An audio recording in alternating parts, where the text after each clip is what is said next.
It's 100% hockey with Millard and Shannon. This might be our shortest opening block in our podcast's history due to the fact that Chris Pronger is coming up. A lot to get into with the playoff field set in the Stanley Cup postseason, and he's got a new book out. Yeah. Do you have yours yet? I thought we had. No. I mean, I have to go to Amazon and buy it. No, I did. Mine's on the way. Hardcover. Hardcover. Well, that's the only way to buy a book, Daren. Hardcover, And the days of being sent free copies are over, so you have to buy it. So yeah, why is that? Because that's the margins are that much tighter than they used to be, and giving books away. Like Prong send me a signed copy that I could read and then put out there and give some positive reviews of. Well, Daren Millard of no fixed address. Is that where it would have gone to? Or all he has to do is text me. But I'm disappointed. I'm excited to read it, but I would have liked that signed copy sent to me in the mail, like I usually get. Did I from send you you guys. A signed copy of my book? Did I send you a signed copy? Oh no, you did send me a copy though. Oh, I didn't sign it. It just wasn't signed. Nope, didn't sign it. Well, tell you what, kid. Next time I see you, bring it. I'll sign it for you. Maybe I'll get your box set of books when you come out with a second and a third version. There will not be a second or third. No. Trust me. What are you most interested in getting out of today's conversation with Chris Pronger? Well, as much as I want to know why he wrote the book. There's got to be a reason. Why he's got 5 books in him. Like there's a lot up and down Chris Pronger. You do the actual hockey story. You can do the life story. You can do the leadership story. There's multiple different books in there. So there you go. I want to know the why. Okay. So and plus, I really having Chris on a day like today, I think was good timing because he has a good grasp of what it takes to win the Stanley Cup and. A great grasp of exactly what's going to happen in the next 8 or 9 weeks to win the Stanley Cup with these 16 teams. I like talking to him because he'll start just throwing out names from teams, and you're like, "Wow, he's oh no, he's ready for this thing. He's tuned in. He's it's not ready to just go. Sidney Crosby and Matvei Michkov, the names that you would know about a series. Right. He goes deep on a lot of these matchups when you talk to him about it, because I've exchanged a couple of notes with him. I want to know just about the general manager rumors about involving Chris Pronger. Yeah, I wonder who started those, though. Chris? Maybe to sell books. Sell books. Well, that'll be another thing. And here's the other thing. We now know there's another general manager job open today with Patrick Alvin being removed from his job in Vancouver. So that's got internal written all over it, though. I think it's everything Ryan we've heard is Ryan internal. Ryan Johnson. Yeah. So, but things need to change in Vancouver too. So. Okay, let's pick up on that maybe with Chris Pronger or after we're done, because there's a lot to dissect with the new book, Earn, The Cost of Greatness, from one of the fiercest competitors. It's Chris Pronger coming up next on 100% Hockey with Millard and Shannon. NHL TV is now on DAZN. Hockey lives here. Here we go. Watch every game from every team. The best players in the world. And the coldest plays on ice. Watch up to 4 games at once for the ultimate NHL experience. Sign up now at DAZN. Okay, let's move some product. Let's get out there. Let's sell some books. Let's cut to the chase. Chris Pronger joined us, now adding author to his resume since we last talked to him. It's called Earn, The Cost of Greatness, from one of the fiercest competitors. Is that your title, or did they come up with that? I came up with Earned is the title that I came up with. And then we bantered around what the byline should look like. And that's what we came up with. Are you happy with it? Yeah, I am. I've gotten a lot of compliments on the name, Earned. I have. I've had a lot of people. But it really flows. It's when you get compliments on the book itself. And then I was going to say, because then when they read it, they're like, "Oh, it all makes a lot of sense now." So one, then the other. It connects. The dots are connected. Yes, they sync very nicely together. Correct. They mold. So, is this a biography? Is this a leadership book? What is it? This is, I would say it's part memoir because it's got, stories in it. Key moments in my career, both, youth hockey and then playing career and the NHL and then stuff after. And then, it's life lessons gleaned from that time frame. I look at it more as a playbook of sorts for people to kind of level up, be difference makers in their own lives, both personally and professionally. And, from what I've gathered so far from people that have read it, they've really enjoyed it. They feel like they've gotten a lot out of it. They got to know me a little bit better, the good and the bad.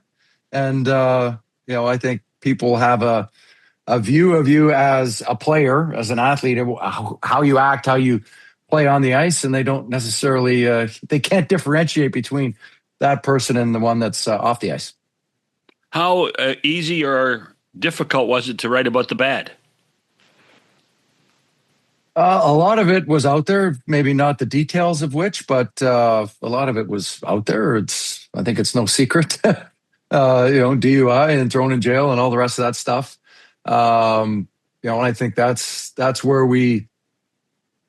how we learn, is through mistakes and failure and all the rest of that. We don't learn anything if we're not challenged. We don't learn anything if we have nonstop success. I think it's the adversity that we face is really the gift that we get because we get to learn from it and hopefully are molded and shaped into better people. Was there a story you were excited to tell that people may not have been widely known? I think a lot of the stories that are in the book kind of tell the book is first person. It's not about other people. It's not about other teams and, other situations. It's really just the first person account of what was going through my head, making these decisions, whether it's deciding to play high school over AAA, deciding to, go to play major junior versus going to college. With each step, I needed to challenge myself and push myself to make that jump and to understand what the challenge looked like and to continue to level up and try to push myself as best as possible. Did you write it yourself? All your words? I wrote it with a ghostwriter to help. So you had somebody help you. Proper punctuation and prose and put it all together. Yeah. Yeah. That's not my handiwork. And what was how long did it actually take you to do that? Oh man, I started the process started, finding it all was started last spring before the playoffs, I think. And then as the playoffs began and I think I started doing some broadcasting stuff, that's when I started the process of putting the framework together. And then she helped kind of mold it and make it more pretty, more manageable, and more readable. Was there a story you didn't want to tell that you ended up putting in or you were hesitant to tell? No. Everything in there is digestible, has been talked about, maybe not in detail. But which one might you be referring to? The contract? Sure. Yeah. I mean, I guess if we're going to talk about Kevin Lowe, it would have been nice if he would have read the book to get the context of the book before he wanted to opine on an excerpt that, frankly, doesn't tell the whole story, but again, that's what I didn't get a choice as to what excerpt they were going to run. Mm-hmm. It certainly did. It didn't sound great. It didn't give the full context of what it meant. The mistake was the 5 years. The contract wasn't the mistake. The 5 years was the mistake. Mm-hmm. I was planning on signing my qualifying offer and was excited to go to Edmonton. Mm-hmm. And I'm happy I went there. We had a great year. I met a lot of great people and played with some great players, and learned a lot about myself in the process. Why did you do the book? As I started building up my speaking platform 2.5 years ago, well, I guess I'll even back it up even further. I stopped drinking 2.5 years ago and was trying to figure out what was next. Had obviously gone down the hockey ops side, worked at player safety, worked for a team, pivoted away from that. And, COVID happened, things got a little sideways and just kind of bled more into my life. And, needed to make a change. My kids talked to me about it. They didn't kind of like how I was maybe being the life of the party and, having too much fun, I guess.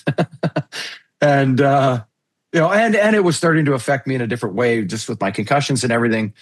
What was once manageable was not. And it was, I'd have one drink, it'd start to affect me faster than maybe it had in the past. And so a change needed to be made. And then from that, I got a lot of clarity as to what type of impact I wanted to have with the rest of my life. I was Chris, the hockey player, and had that part of my life. And then what did I want the rest of my legacy to look like? And what kind of impact could I have based on my life experiences, what I'd been through, good and bad. And as I started researching my speaking platform and building out my speeches, a framework for a book actually felt like it was taking place, or I thought people could really get a lot out of, reading about my journey and hopefully being able to put themselves maybe in some of it, or have gone through some similar moments in their lives, and they could see how I dealt with it, good and bad. We don't bat 1,000. And, I think for me, hearing some people that have read the book now, getting some comments back as to how much they enjoyed the book, and just understanding, the type of effect it could have on people, and hopefully they continue to level up and live better lives. How difficult was it? We're supposed to be teaching our kids the stories, and we're supposed to be leading them through. How difficult was it to listen to your kids? I think they were at an age where you could see I don't know if hurt's the right word, but maybe disappointment or angst that they actually were having this conversation with me. Those ones were never easy. But you could see how much it meant to them, and they didn't want to see their dad maybe in that light. Mm-hmm. So for me, that was kind of, I had thought about it for a little while, and that obviously was kind of the tipping point, and that pushed me over the edge just to make the change and make the decision to remove it from my life. How much better do you feel? I feel good. I think things can spiral out of control because 16 surgeries and things are aching, and you're inflamed and all the rest of that, and you want to take the pain away a little bit. You have a few beers to go golf, and you have a few drinks after to take, and you're sore, as simple as golf may sound. and different things, you work out in the morning to, try to stay in shape and all the rest of that. And then everything bleeds over into that. And you feel like you're actually helping yourself where you're hurting yourself. Right. And you become more inflamed, and things hurt actually more because of the effects of alcohol and the rest of it. So for me, I don't know if it was purposeful. That might be the wrong terminology, but I think I was trying to take the pain away or take the ache away at times.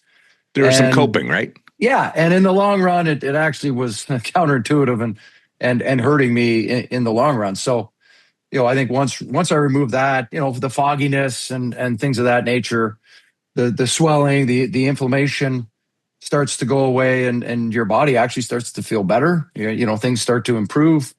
And the clarity that I had, I think, really gave me the understanding and the ability to kind of think through what my next step was going to be, what I wanted to do with respect to building out this speaking platform and broadcasting and such.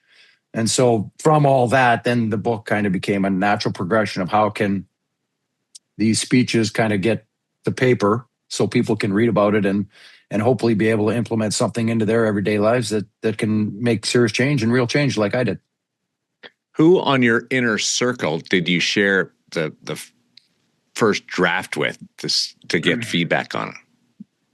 I shared it with my parents. They read it. I had a couple close friends here in St. Louis. My wife, my brother read it. I think he read the second draft. I had to clean up a few things. Yeah, because that's the process, right? Getting some feedback from. No, absolutely. What should be in there, what shouldn't. And there's a lot of stories in there that there's not a ton of detail because I didn't want the book to be too big and it just to like, and then the book starts a conversation. And then you're able to kind of add more context and add more to it as I do talks, as I talk on podcasts, as I do all these things. It provides, a framework, and then you then add the detail to it after that. Did you hear from former teammates? Or have you heard from former teammates? I have not. Are we in it? I've talked to a lot of guys, I think in the lead up to it. I don't think many guys had read it yet. So I haven't heard from many, but I've certainly talked to lots in the lead up to it. Well, it's all right. I just checked on Amazon.ca. It's a number one bestseller in Canada, so it's pretty good. It's only been out a few days. Good for you. Good to hear. I think a lot of it is resonating with people. Not maybe because of the salaciousness of maybe one story, but I think just the tenor of the actual book and what the book was about. And we're flawed people. We all make mistakes. I've made plenty of them. Not only that one, but many others. And, I think a big part of the book, as we go back to standards, and the biggest one for me was removing the victimhood mentality that I had.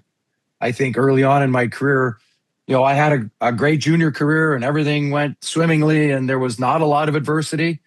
There was some losses along the way and some tough games and things, but it wasn't, the type of adversity that I would face early on in my career with, expectations of a big contract, where I was selected, pressure from ownership, teammates, naive to what the expectation was coming into the National Hockey League and playing at the highest level and the expectation of teammates. And like there's you don't realize there's jobs on the line, let alone your teammates' jobs, trainers' jobs, coaches' jobs, managers' jobs, owners trying to make money, and all the rest of that. So you don't really realize all of that coming down on top of you and then how you deal with that and hopefully learn from it and improve your play and all the rest of that and how that can really be a burden at times. And when you're not prepared for it mentally, physically, I thought I was ready for the NHL, but mentally, clearly I wasn't, just with what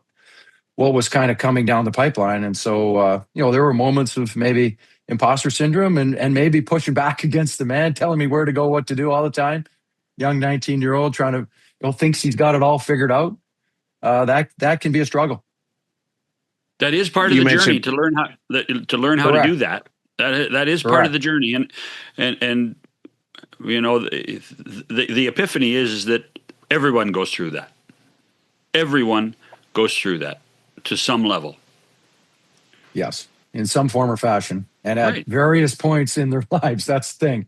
There's no exact moment. It varies. Some of it 19, some of it 59. Correct. Would this be good reading for a player turning pro or breaking into the National Hockey League? Yeah. I talk about my youth hockey journey, and I think a lot of, youth sports in general, I think would get a lot out of the book and just betting on yourself, but also just enjoying the process. I chose to play high school hockey because I wanted to have fun with my friends. I wanted, I knew we were going to have a good team, or I felt like we would have a good team. But really, it was more about having that experience and not having all the travel that I saw my brother do, early on in his AAA career. Mm-hmm. What's right for others and my brother wasn't necessarily right for me. And so that's the decision process. And, luckily had good guidance from my dad and my mom. And, I think that alone, I think gave me the strength and the courage to make that decision, with them kind of behind me saying, no, it's your life. It's your career. I mean, I'm 14 years old playing high school hockey. I mean, it's not like my career is going to be over if things don't go right in that particular year. I felt like it was a great opportunity for me at that young age. I was fairly tall still. I was probably 6'1" in grade 9, but very slight, very long and lean, if you will. Lanky. And lanky, yes. Lanky. Tall and lanky. And, playing against 18, 19, 20-year-olds, they got beards and, they're men and you have to learn leverage and learn how to manage your game in that regard. And I think that really helped me as I transitioned into junior B and then into major junior, playing against some of the top guys in my age group. So here you are, you're 51 years old now. You have actually made an impact back in the hockey world in the last 18 months, 24 months as a commentator.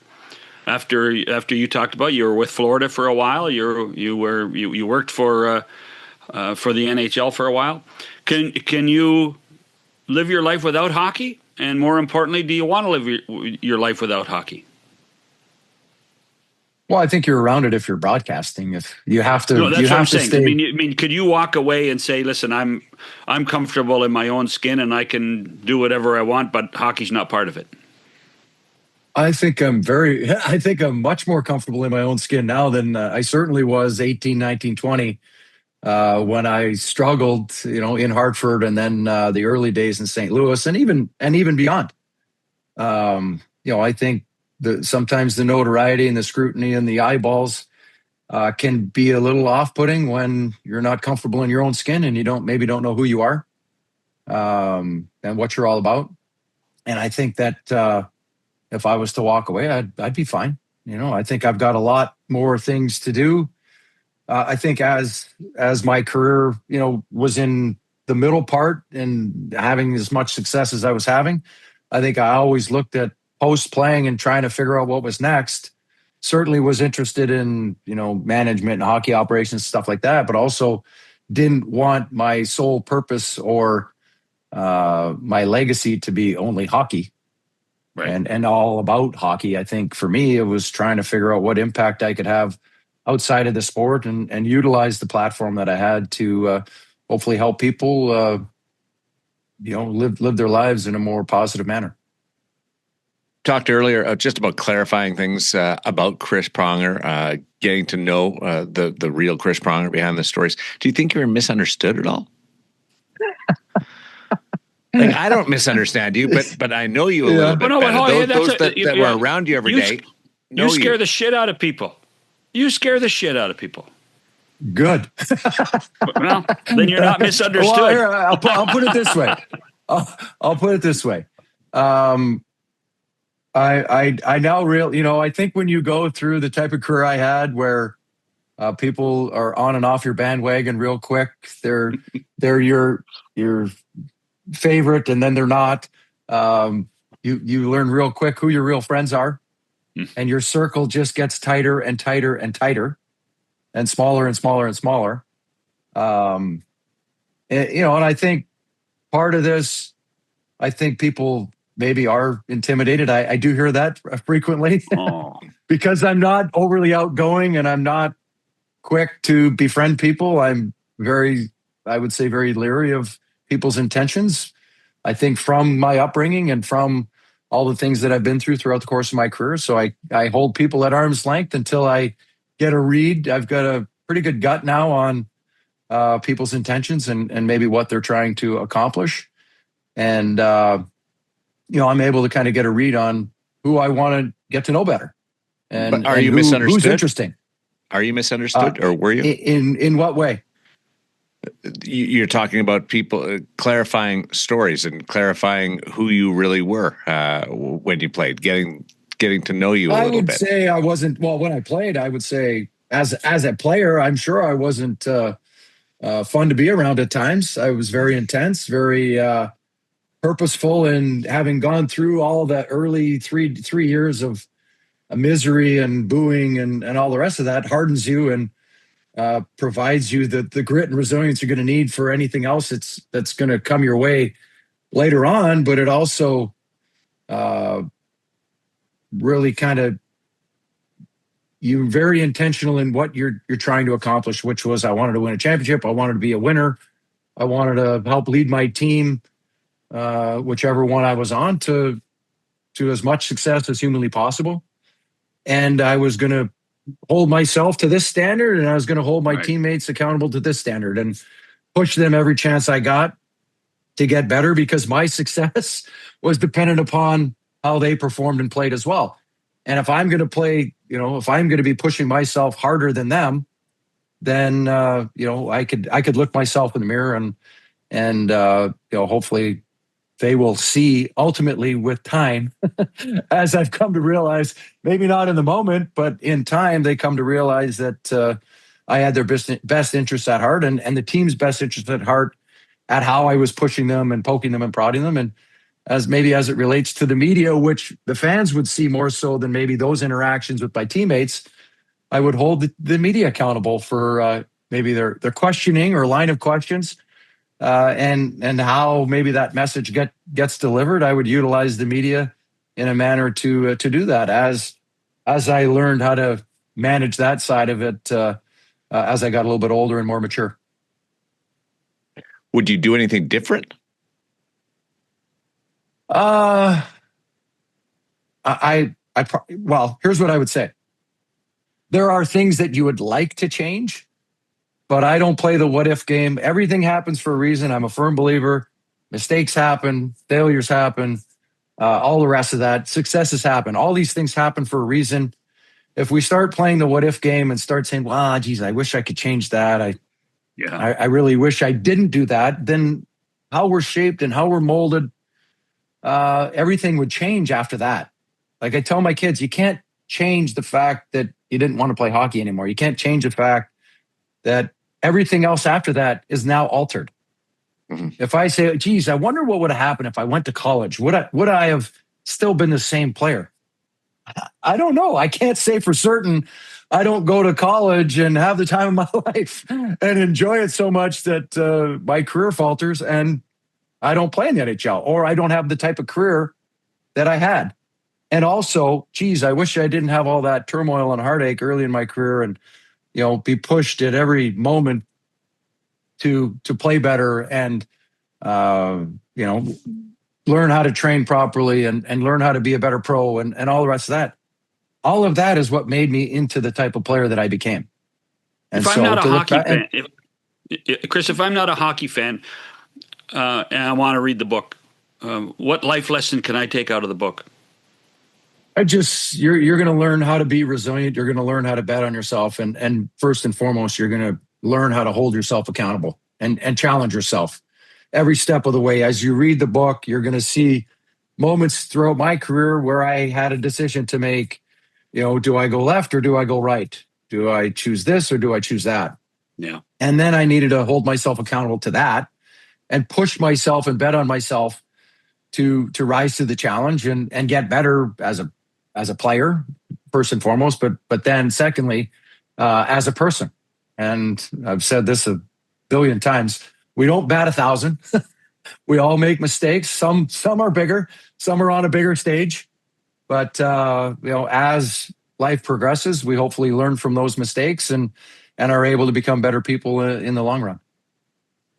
I wouldn't mind a sliding doors version of Chris Pronger's It'd life. be interesting to see how it would play out, but that's not how life works. Be a different start. Gwyneth Paltrow in the late 90s movie, Chris Pronger in this one. It'd be fun to watch.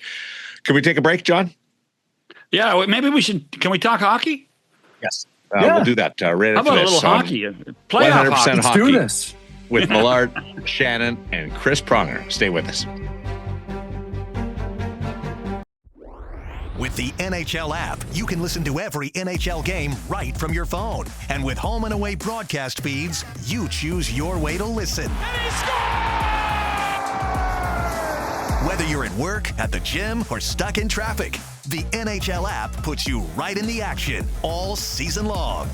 Every team, every game, everywhere you go. Download the NHL app and never miss a moment. Field is set for the hold on. By the way, opening round. That's the first time Millard's ever asked permission to do something right there. You know that? First time. You know, he does. He has heard my reputation, and apparently I intimidate him. Yeah. Well, you're the scariest guy on this podcast, I can tell you. So. Just truth be told, from the first time that I interacted with you on that stage, did a little bit before you were Chris Pronger. I look forward to asking the question that might get some reaction out of you.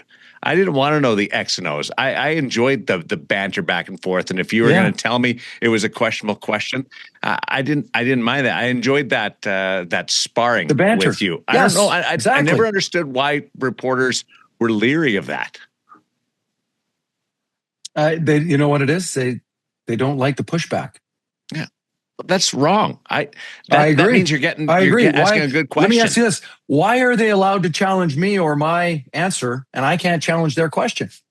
I understand it completely, and I actually wish more people would do it. Like we're talking to Torts right now on a daily basis, and people are talking about, oh, Torts, what's he like? He's fun to talk to, because if you don't frame or ask a proper question, you're going to get pushback. It makes us better as media members, and it's more fun. Absolutely more fun. So I enjoyed that part of other than what you saw yesterday in Toronto. Oh, geez, we got to be better. So why aren't they more assertive with their replies about that? Let's use Toronto as an example. Yeah, or no, the Toronto situation. If number one, I think it's player dependent. You know, the type of personality they are. You know, maybe they don't want they've got enough scrutiny on them. They don't want more. It's not in their DNA to be like that, and it's just not comfortable. And I think in a market like that, there's a lot of microphones around you, which is a good thing as you try to grow the game. They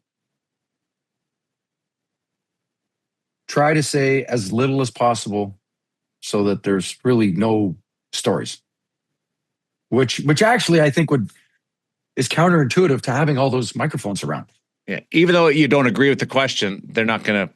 By the way, if you don't agree with the question, it's no different. Let's just go all the way to the end of my career in Philly. If you don't agree with the question, and I would get the same question 5 different times, potentially from 5 different reporters, and I would just say either I would give the same answer or I would say asked and answered. And just wait. That pause, that silence is deafening, number one.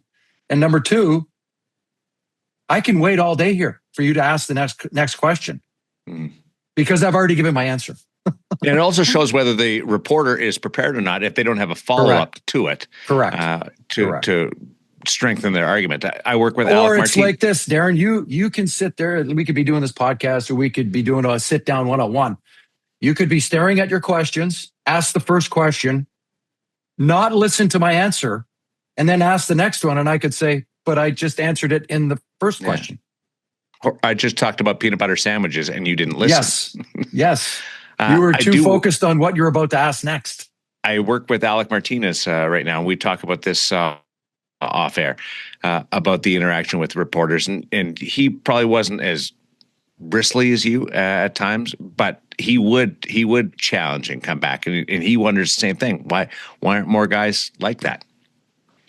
Because the people asking the questions don't understand the game to your level, and therefore can't ask that question. But why are more players a little more? But I think what he's saying, John, is why aren't they pushing back more? Why aren't they challenging the media?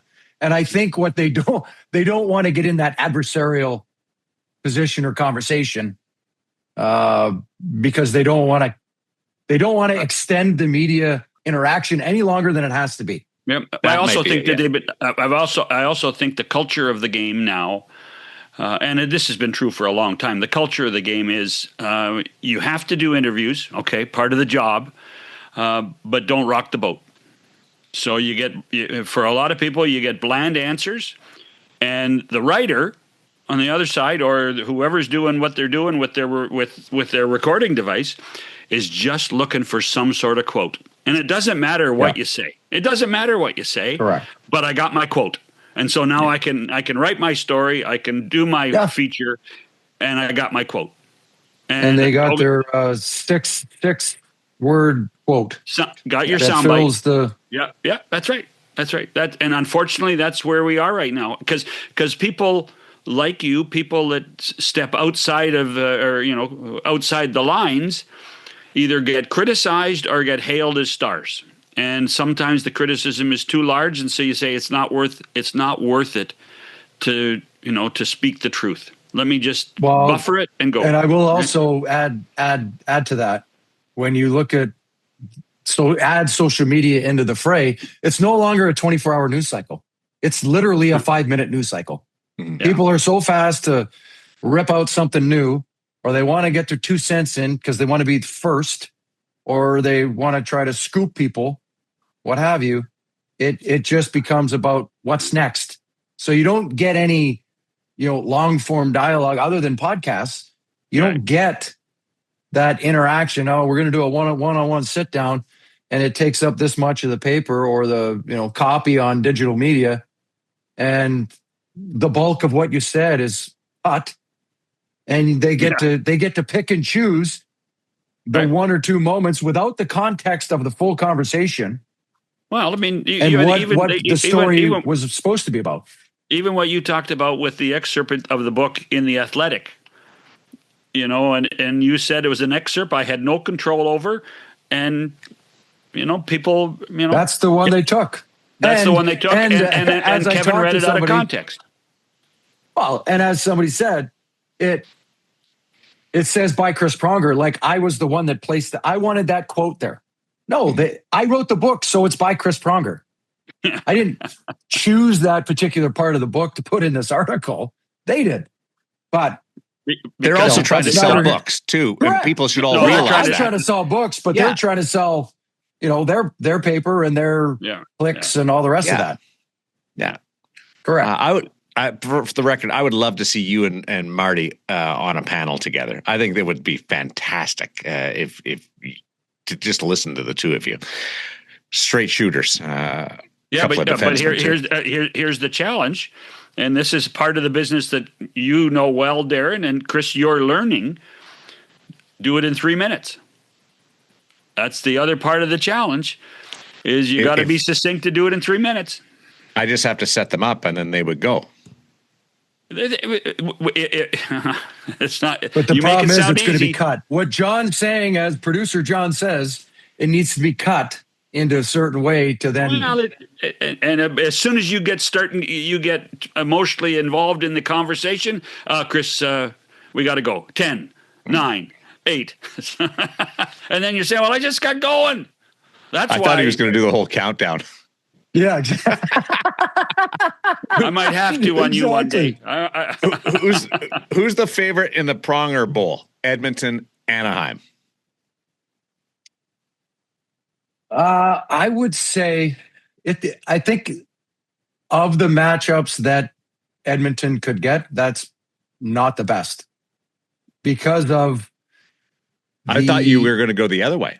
Me too. No, just in the sense of how run and gun Anaheim plays.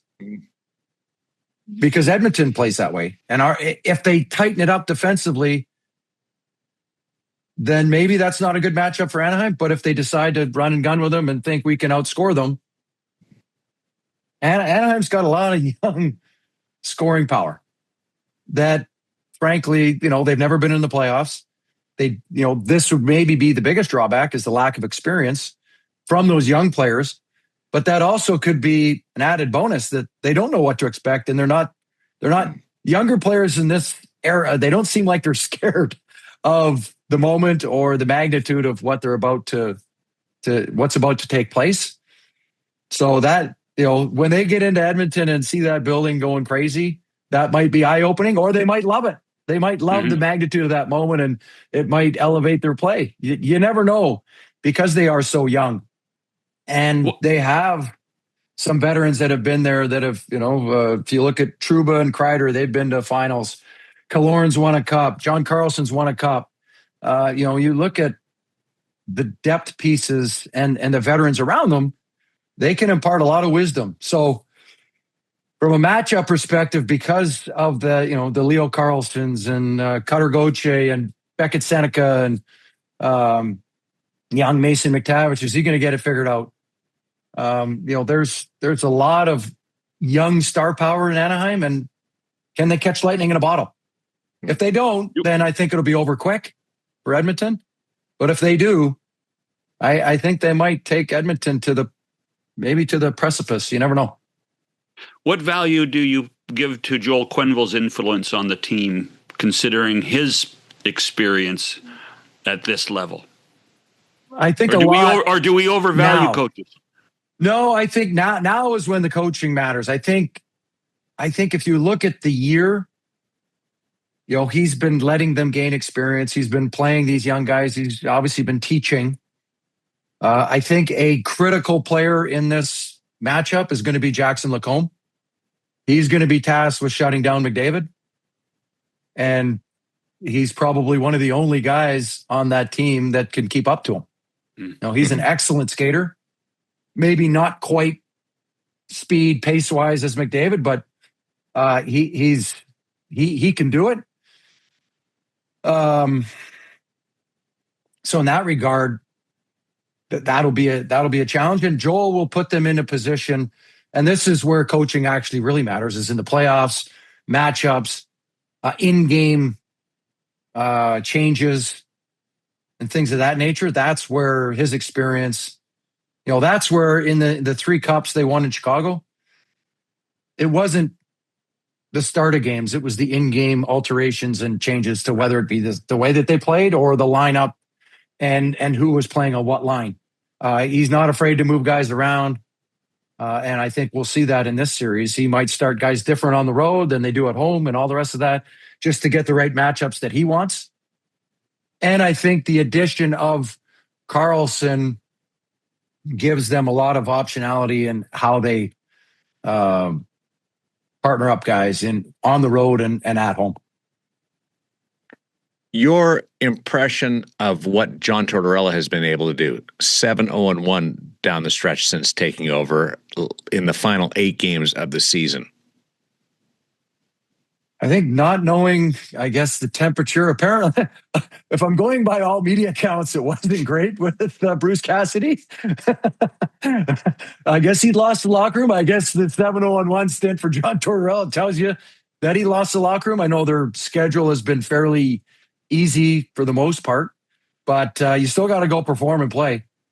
And there's plenty of teams that have lost to those weaker teams towards the end of the season. So you certainly have to give him his credit in how he's pushing the right buttons. Goaltending has been much improved. Mm-hmm. And I think the way they're competing defensively, and I think then transitioning and playing in that other end, the offensive end, which every team wants to do. Nobody wants to play defense, but it's how you play defense, in how quickly you get stops, how quickly you can get out of your zone and transition north-south and get on the attack is what makes or breaks you at this time of year. Does the final 10 games change how you look at Vegas? I think it does. Yeah. Just in the sense that, the way that they're playing the game, they look like they're having fun again. You don't feel like you're coming off the ice, feeling that pressure, anger, vitriol behind you from the head coach screaming at you all the time, telling you to play harder, telling you how to defend, telling you to, manage the details of the game, etc. I think while John Tortorella can be a tyrant, I think at times, I think in the short term, as he gets to know the players and I think he understands why he was brought in. And I think it's he looks at it as an opportunity to try to win a Stanley Cup, which he hasn't had the last number of years in his coaching tenure, as he's been with teams that have either been rebuilding, retooling, or not in the Stanley Cup conversation. This team certainly is, with the players that they have. They won 3 years ago. So some of those players are still here, and they've added some new pieces. So, I think he's been reinvigorated with the opportunity. And I think a lot of the players have been as well. How heated is a Philadelphia-Pittsburgh rivalry? Oh, I'm looking forward to this one. This is going to be fun. I think there's the flyer. The flyer's coming out in them now. Oh yeah. I think this will be. They haven't been in the playoffs in 6 years, I think. And then before that it was 8. So I think the Flyers fans will be prepared for their in-state rival, the Penguins, on many fronts. But I also think that the team is. They've obviously been one of the hottest teams since the Olympic break. They've got a lot of, Tyson Forster coming back, Porter Martone coming from Michigan State. Mitchkov looks like he's really starting to figure it out.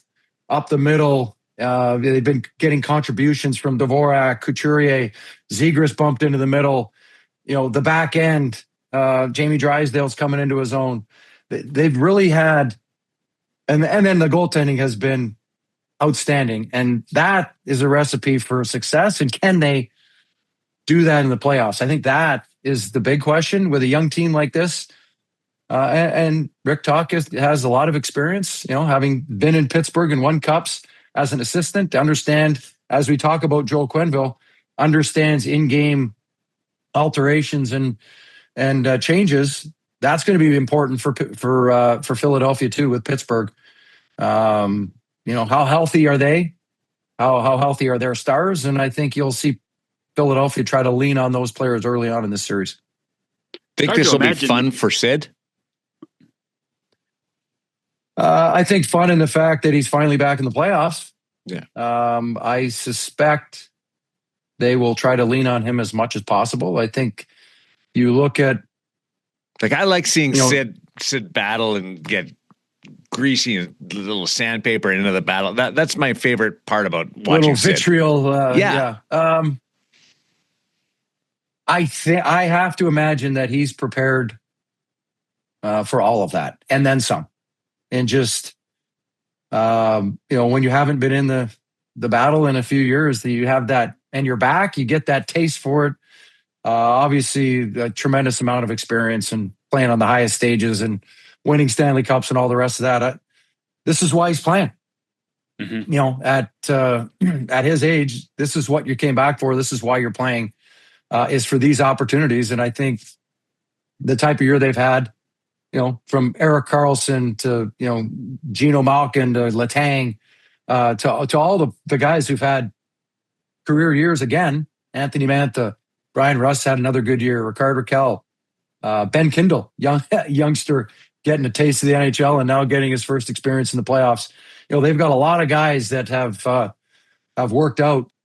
And Chinnikov that they got from Columbus has been a great pickup. So it'll be interesting to see. A lot of pressure on them here in the playoffs now.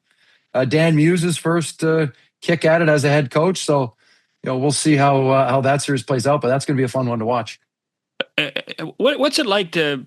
I mean, Pittsburgh's a good example, but you're sitting back and talking about and analyzing a series like that, and there's actually guys in that series that you played against. Yeah. That has to be a different way to look at it. You've been out of the game for more than a decade. Years. Yeah. And 14, John, you believe it? I don't. When you said 14, I was like, yeah, really? 14. Well, 14 and a half. So yeah, the year I got hurt is the year that they played Pittsburgh in the playoffs. Right. When they had that battle royal. Jagger was there. G and Sid were going at it. That was the year I got hurt. Wow, you would have fit in that. Yeah. I missed out on a good one. You did miss out on a good one. So, without going through all 8 series, is there, and we've mentioned 3 of them, is there one that jumps out at you other than the Philly-Pittsburgh one that you say, Ottawa, gosh, Carolina, I think is going to be a good one too. You do, huh? I do. I'm telling you what, man, if Ottawa gets any type of goaltending, I like how Ottawa plays. Yeah, and Ottawa can play up-tempo and hard. And that's Carolina's game, up-tempo and hard every shift. Correct. So that, and if their back end is healthy enough and they're not back just because it's the playoffs and they're back, but they're back because they're healthy enough to play. They're now battle tested with how many injuries they've had, what they've gone through, the grit and resilience that they had to show to not only get into the playoffs, but now, they had their taste last year, and the bitter feeling of losing. I think they went to overtime 3 times in that series against Toronto. Yeah, and lost. Yeah. So they're battle tested in that regard. So it'll be, and they're a little deeper team this year than they were last year. So Buffalo's going through. I don't think they're going to be a cakewalk. No. Buffalo's going through what Ottawa experienced last year, being in the playoffs with this group. What are the challenges for the Sabres against a Boston Bruins team that has also surprised this year? Yeah, that's not going to be an easy matchup either. I think with how up-tempo Buffalo wants to play, the run and gun, I think that the question mark is always, can they play defense? Can they close games out? Can they keep the puck out of their net? We know they can score, and they can score in bunches. Boston plays a heavy, hard game, and they're going to bang. They're going to lean on them every chance they get. So that I don't think Buffalo or Boston can keep up with Buffalo's pace. If they're able to keep, they've got some guys that can play heavy too, but they play at a much quicker pace. And so if it starts, when you look at how Buffalo managed against Tampa and just the pace of the game, Boston is not as quick and a little bit heavier. So I like Buffalo to come through in that, if they get the goaltending that we expect. And if you're listening, everything is relying on goaltending. There's Absolutely. A lot of question marks on all these teams because they haven't had much success in net, whether it be throughout the course of the year or in the playoffs. And if you're Boston, you have Swayman, who's had another great year, but hasn't gotten over the hump in the playoffs. Is this his year? Is this his time? So many teams could go back and forth on goaltenders. By the way, you didn't even mention the best one, Montreal and Tampa. No, I was. You had the chance. That's why I asked you.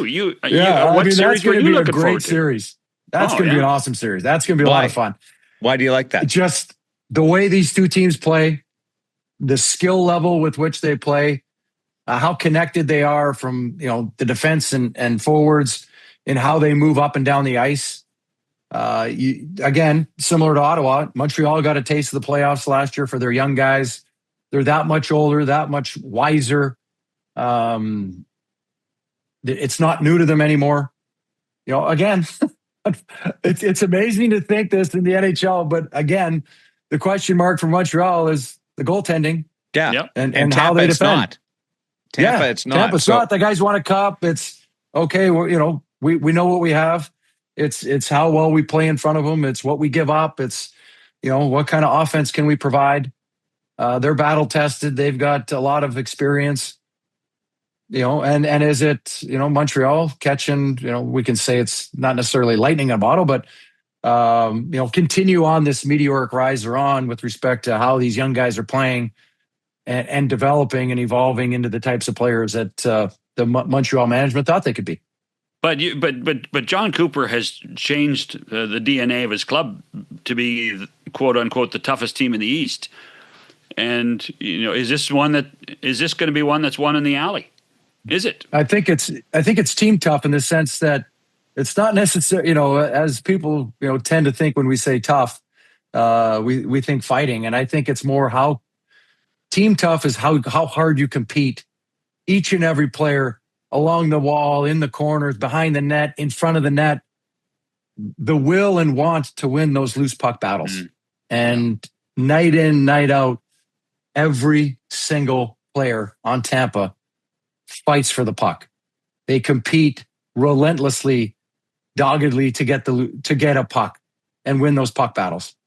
And if they lose it, they don't roll their eyes, they don't throw their arms up, they don't sulk, they immediately turn and try to get it back. Yeah. And that relentlessness and that competitive nature is, to your point, is in their DNA and goes up and down their lineup. And when they make acquisitions, like going out and getting Corey Perry, who they've had before, and that is his DNA. That's what he does. Yeah. How team tough do you think John and I are?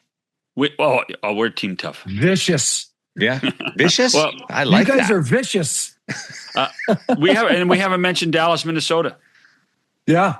Well, and by the way, I haven't given my full synopsis, and I've said it a couple times. I think the East, as we went through exactly how all this is going to play out, I think the East is going to beat itself up, much like how the West has in years past. And I think the winner is going to come out of the West. Whoever wins the Western Conference, I think will win the Stanley Cup. Who's your favorite in the West?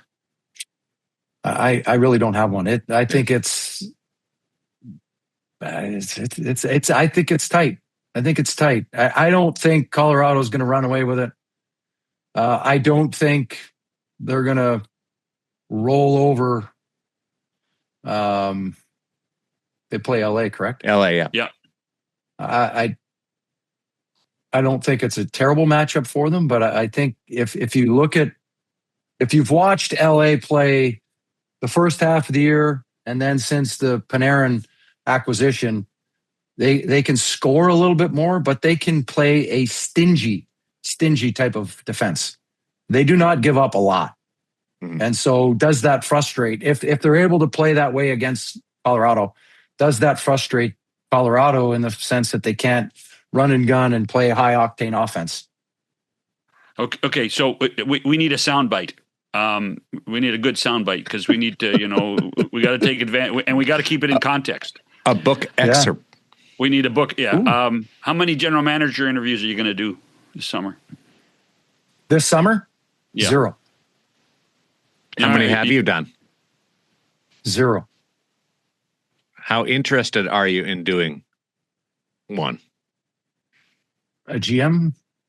Yeah. I don't know if there's the right opportunity yet, but we'll see how it. Season just ended. We'll see who gets fired. But there's there's a couple openings right now. Yeah, one's been filled. You didn't talk to anybody about these vacancies? I had one conversation, and it didn't go anywhere. And how superficial was the conversation?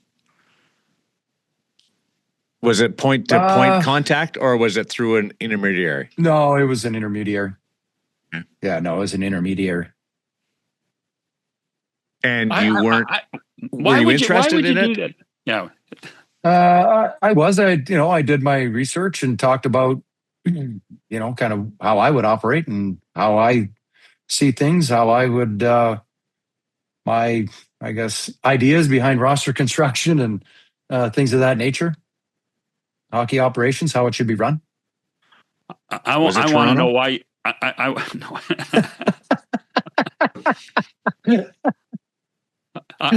to know why you'd screw up a great broadcasting career and worry about wins and losses to be fired from 3 years. And that's why I tell people, I'm like, listen, it has to be the perfect opportunity. Everything else has to align and fit for me to want to do it. Yeah. And that's not to say I want to be a GM. So you don't want to be a GM right now. I like what I'm doing right now. I have a lot of fun broadcasting. I'm really enjoying the speaking and the impact that's having. And now with the book coming out and kind of what people have kind of feedback that I've already received from those that have quickly read the book, they've really enjoyed it. They've gotten a lot out of it. And when you start hearing feedback like that, it tells you that you're in the right direction and doing the right thing. So it's you're making an impact in the right manner. While some people may not appreciate it, sometimes the truth hurts. So you are listening if somebody's got an opening. As I've always said, Daren, I will have a conversation with anybody. It doesn't mean it's going to be the right opportunity for me. It doesn't mean that I'm the right fit for them. It's more a matter of, what are they looking for, and what do I want to get out of it, and what do I want? It has to really mesh and sync. You're kind of trying to thread the needle to find the right fit at the right time, for it to really matter and make me want to alter course with what I've been building over the last 2.5 years. Why do you think you'd be good at it? I think number one, I think my experience. I think my understanding of where the game is at, my understanding of where the game is going, and utilizing all the assets that I know are at my fingertips, in able to push the right buttons without giving anything away. I feel like I'm doing a job interview right now. I'm prepping you for the next step. Well, I always remember what Harry Neal used to say once he joined us at Hockey Night. He said, "John, I'm never going back because all my friends, they don't last very long, and I get to go to the Stanley Cup final every year." Yeah.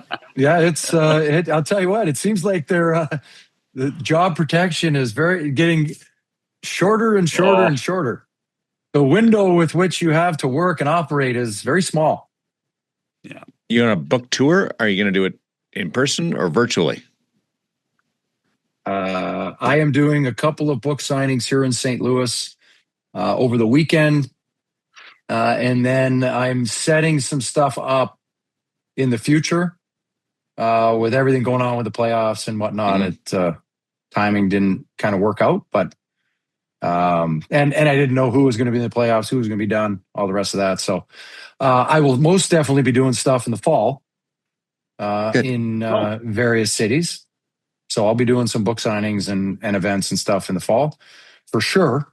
But in lieu of that, people check out my website. There's an events page. We'll be updating that, and I'll be putting it on social media and all the rest of that too. What is the web page? ChrisPronger.com. Believe it or not, I found I have my own name. I have my own name, ChrisPronger.com. You didn't have to put 2 G's in it or anything like that. No, I didn't have to put the official Chris Pronger or anything like that. I bought it early in the early days of when things, the internet kind of came on. I bought my name and kind of forgot about it. It just kind of sat there. I've just had it on auto renew for years, and trying to think when. Actually, when I started building up my speaking platform, I had a friend do something when I was in Anaheim.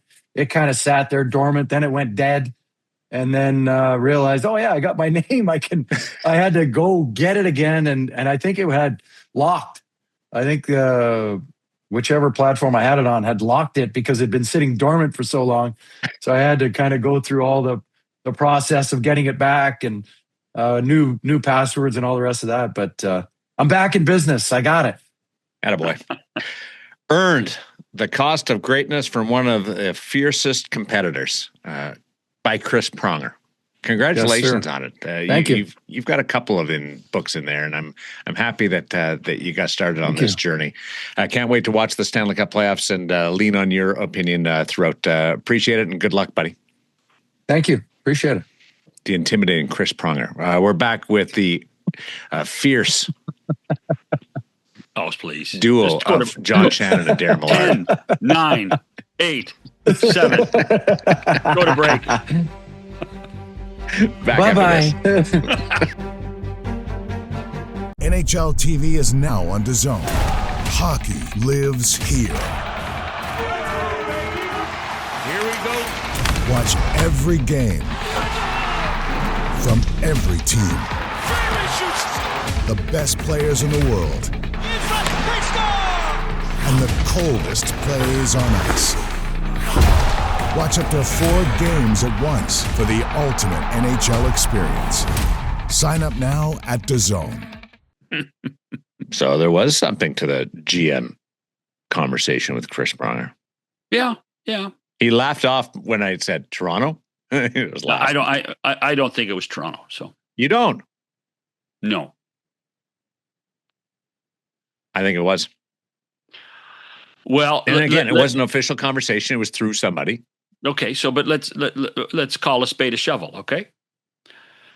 Chris Pronger's representation is CAA. Mm-hmm. CAA at one point was hired by the Nashville Predators to headhunt candidates. So you think CAA was the intermediary? I do. Yeah, I do. I'm going Toronto. I'm going to stick with Toronto. He just fits the Toronto. We got to have the big game. Daren, you're wrong. Really? So you know this for sure? I know it's not Toronto. Oh, you know who they've talked to there? We've talked to 9 guys so far. 9. Yeah. How many of them? Okay, of those 9, will you give me names? No. Okay. I want to be on the record. I asked you for the names. Yes. Okay. But you got to get that. You got to get that clip. You got to get that sound bite. Yeah. You know. Yeah. Well, I just don't want to be sitting here people going, who were they? I'll ask you. Will you give me the names? No.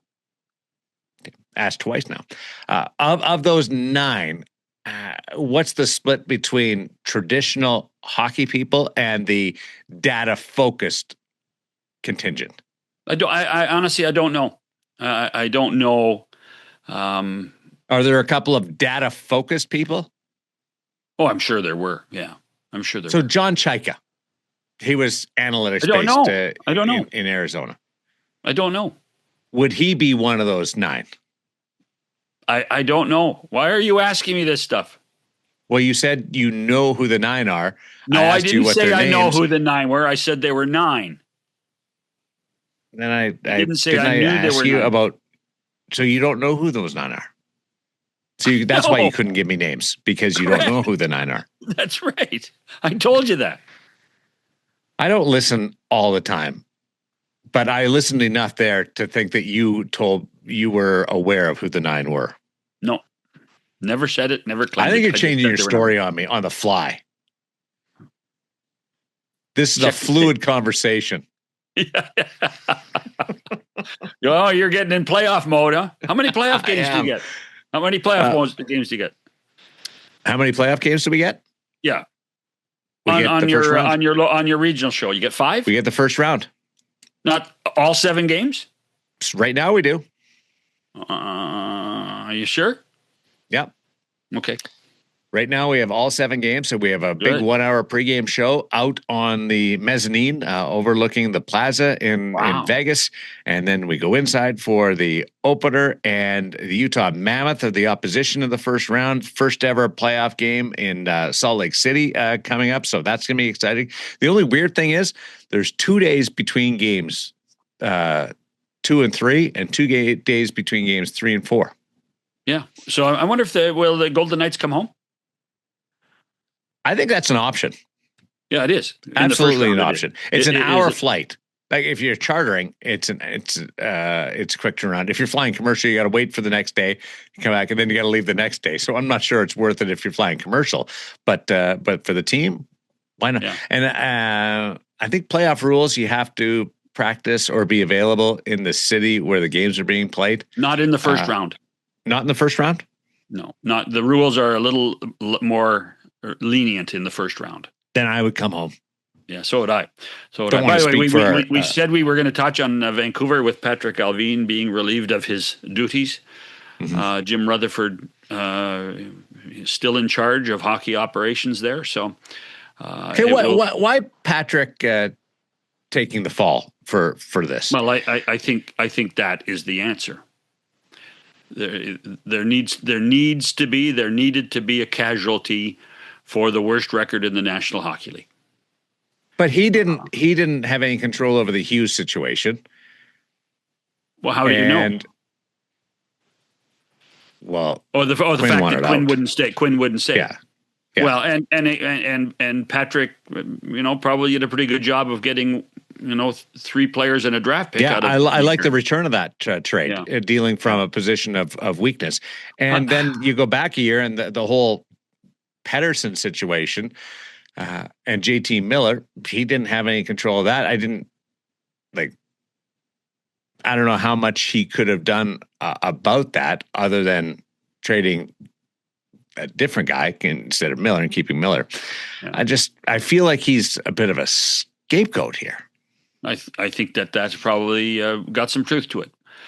The disappointment in Vancouver is palpable. Somebody needed to pay the price. There's still a belief that Jim Rutherford can be the architect of a rebuild. And ownership said, okay, we need to do something to tell people that we're not just putting the same old stuff on the shelves and expect people to buy it. So, as you know, Vancouver is a very, very demanding market. They love the Canucks. They believe in the Canucks. But they also know a lot. And so this, to me, was somebody had to pay the price, and it was Patrick Alvin. So next year, is it Ryan Johnson and Manny Malhotra running the Vancouver Canucks, GM and coach, the guys that came from that Calder Cup championship a year ago? Is that the easy way to backfill this? That's the easy way. But I'm not sure that will be the way, but that's the easy way. And I do think they've tried to groom Ryan Johnson for the manager's job. I think that was always part of the plan. Long term, the question has been, with the team's poor performance this year, has that been accelerated? It looks like it has been. Who's your Stanley Cup favorite to come out of the East, and the Stanley Cup favorite to emerge from the West? We're going to go back to 1999. Oh, really? Lindy Ruff behind the bench. Brett Hall's foot in the crease. Buffalo, Dallas. I can see it. The East is so even going into this. Yep. I like Tampa Bay. I like Montreal.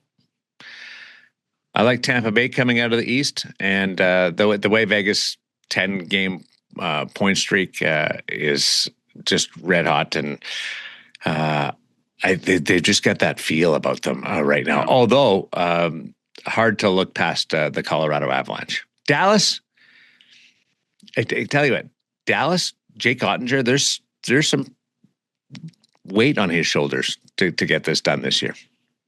Yes, and they are a little banged up. I mean, Miro Heiskanen and Rupe Hintz may not be ready for game one, although the Jimmy Neal kind of indicated that they were. It was possible, so that's something to look forward to. I just think that the way they play the game, I think they'll beat Minnesota, and normally I would look to the Edmonton Oilers to be a factor in this, but I think that Leon Draisaitl still being a question mark is going to be a factor in the fate of the Edmonton Oilers. So that to me is and you talk about goaltenders with pressure. Connor Ingram, who's now the goalie of record at Edmonton, the pressure's surely on his shoulders.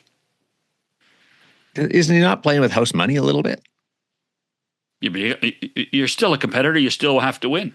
There's no house money in Edmonton unless you go to the Stanley Cup final. There's no house money. I mean, there's an expectation to win in Edmonton, in both from the fan base and from the club itself and from the organization. There's a ton of pressure. Okay, goals per game. Because, and I want to just say one more thing about that, is because the clock is ticking on 97. The clock is ticking. Yeah, absolutely. So a poor playoff performance by Edmonton is going to cause more questions. Totally. About Connor McDavid. Yeah. Goals per game. What's a higher scoring series? Edmonton, Anaheim, which has like Anaheim. I'm with Prongs. If that's a 6-4 series instead of 3-2, Anaheim's got a way better chance of coming out of it. Agreed. And there'll be no lead safe in that series. No lead. Imagine Chris Knobloch saying, "Hey, we don't want to get into a track meet with these guys," telling that group with Connor McDavid, we don't want to get it. But it is to their Anaheim's advantage if it's more wide open. What's a higher scoring series? Edmonton, Anaheim, or Pittsburgh, Philly? Because the goaltending in that series is a question mark. Let's call it that. I think Pittsburgh, Philly will be a higher scoring series. Yeah, I do too.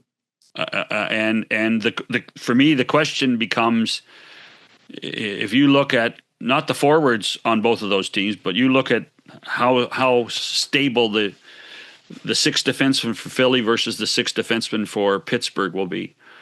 Erik Karlsson has had an amazingly strong bounce back year, but these are the playoffs now, and there's an expectation to play the game differently. So that I must admit, I am looking forward to the Pittsburgh-Philadelphia series on so many different levels. Getting Sid back in the playoffs, but just the way the Flyers play the game now, it's fun.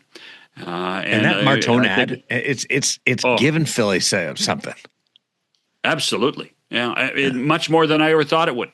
Much more than I ever thought it would. But when Keith was on, he told us that. He said this was going to be something that we dearly needed, and he's bang on. It's tell you what, when we started to see the formation of these matchups, and we said it's not fair, Dallas, Minnesota, that's going to be the best series.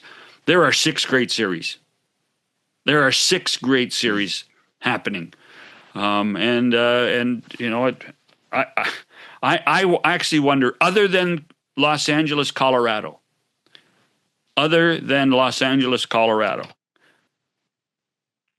if the visiting team for games 1 and 2 wins the series, should we be surprised? And the answer is, I don't think we should be surprised. And Colorado, LA at the start of the year would have thought to have been a closer matchup than it is now. Right. Now, LA's found their groove a little bit. So should we be putting it into more of a good series scenario instead of 1 versus 8? No, but that true. But when you look at, could Anaheim win the series? Yes. Mm-hmm. Could Minnesota win the series? Yes.